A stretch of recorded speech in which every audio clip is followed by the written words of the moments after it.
Hello everyone, it's Right Effect. Today we will be taking a look at the best tank Soviets used in World War II, the IS-2. Let's talk about some history of the tank, shall we? Heavy tank used by Soviet forces was mainly KV-1, but its performance was no better than the one of T-34, and the mobility was much worse, and it also had a lot of issues with transmission. So the replacement was needed. Red Army needed a tank that could match the German Tiger tanks.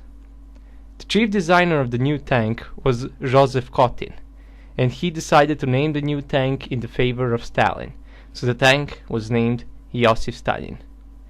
It was decided to take the hull design from the prototype tank KV-13 and transmission and turret design from KV-1S, since those modules proved to be good on testings. So the IS was a package of best modules USSR had at the time. The first gun chosen was the 85mm gun, because on the tests it could penetrate Tiger's front. So the IS was created. The first destination was the IS-1 or IS-85, but when tested they concluded that Tiger and IS-1 could penetrate each other from the same range, so the new gun was required. The gun proposed was the 100mm D10 gun, but it was not yet ready and not enough ammo was made, since it was a relatively new gun. So the gun chosen was 122mm A19 gun, renamed to D25T. The new tank was named IS-122. But the gun did have issues. The reload speed was really slow, because it used the artillery screw bridge. On trials, 122mm gun penetrated new Panther tank from 1400 meters. The shot came through the whole tank and exited on the back. Improvements to the gun and armor were needed.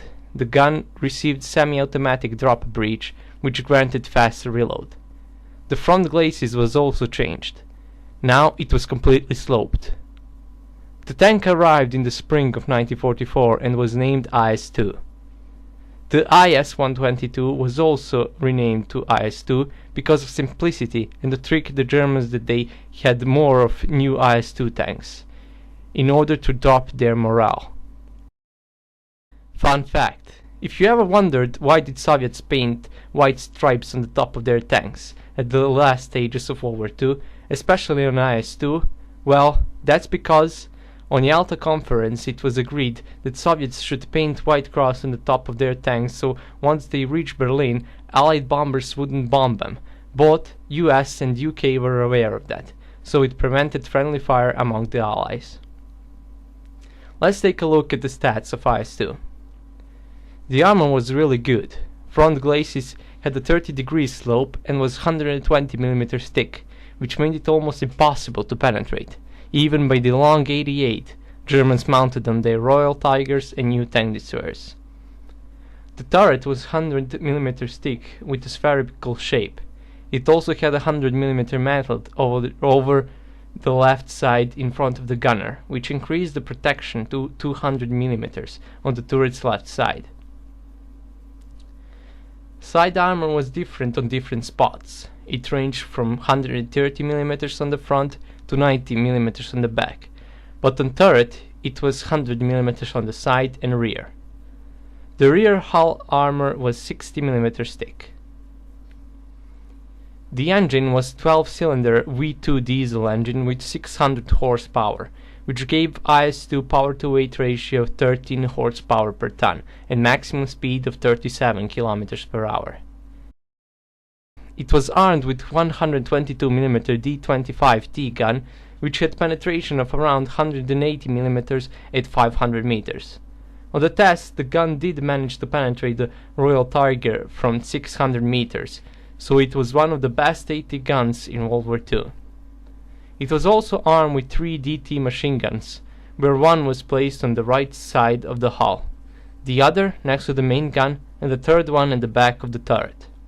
Many also featured DSHK machine gun on the top of the turret. The crew consisted of 4 members: commander, gunner, loader, and driver. Commander had access to the radio so he could communicate with other tank commanders. He also had access to 6 vision blocks, which enabled him the 360 degrees view, as well as a periscope. Gunner was placed in front of the commander, and he had access to his TS-17 gun sight as well as his own periscope. Loader had to load the ammunition into the gun, which consisted of 2 pieces, because the shells were heavy. It did increase the loading process, but it enabled the loaders to stay agile throughout the whole combat without getting tired of loading extremely heavy shells. He had access to 28 rounds of ammunition, of which 20 were high explosive and only 8 were armor piercing. He also had access to his own periscope. Driver was the only member placed in the hull. He had access to the vision blocks in front of him, as well as the periscopes located on the top of the hull above him.